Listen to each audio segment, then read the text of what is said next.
The gala lights were blinding. Champagne, strings, million-dollar suits, everyone pretending. I wasn't pretending anymore. My phone buzzed in my clutch. I glanced at it, expecting a logistics update. "You're fired. We want someone who actually delivers." 7 words. That's all it took to end a decade of loyalty. I didn't react. Instead, I slowly looked across the table.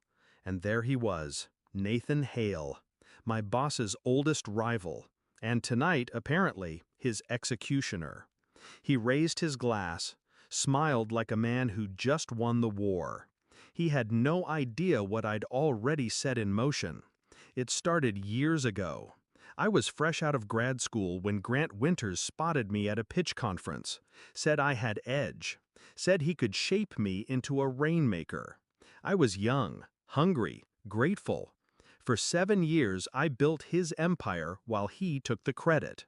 I fed him market data, rewrote his deals, cleaned up his messes. He called me his secret weapon behind closed doors, but only his assistant in public. I swallowed it. For a while. Then I met Nathan Hale, his rival on the East Coast. We were bidding against Hale Tech for a defense contract.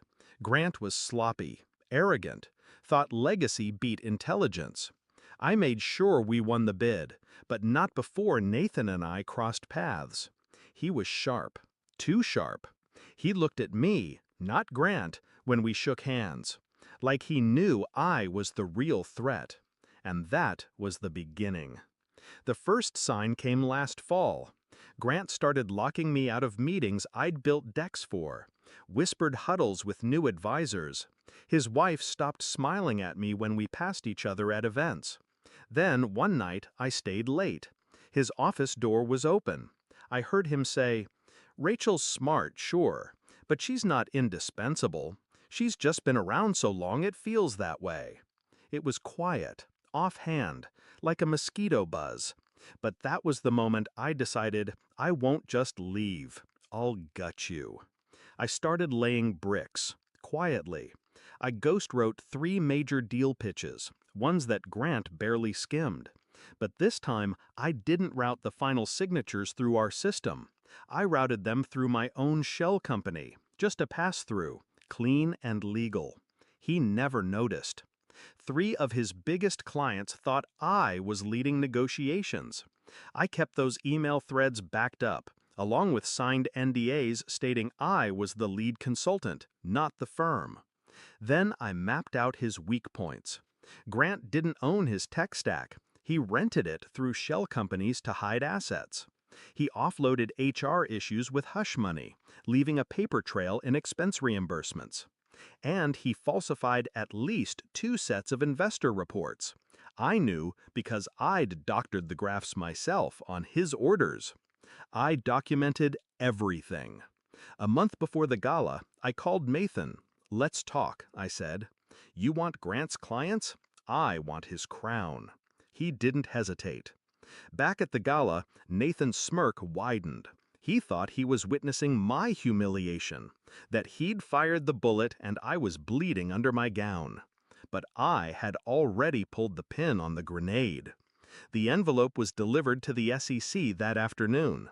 Grant's financial discrepancies, falsified projections, cross-referenced with client contracts, and whistleblower memos signed by ex-employees I'd quietly reconnected with. I didn't stop there.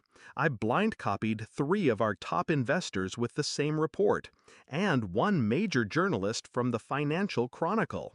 Timing was everything. At exactly 11:07 p.m., just as the charity auction began, Grant's phone lit up. His smile faltered. He excused himself from the table. I followed. He was in the corridor shouting at someone on the phone. I didn't need to hear what he was saying. I'd written the headlines already. When he noticed me, he snarled, "You think this is funny?" I stepped closer, calm. "No, I think it's overdue. You're finished." "No, Grant, you're finished. Your rival didn't fire me. You just handed me to him. And guess what? I deliver."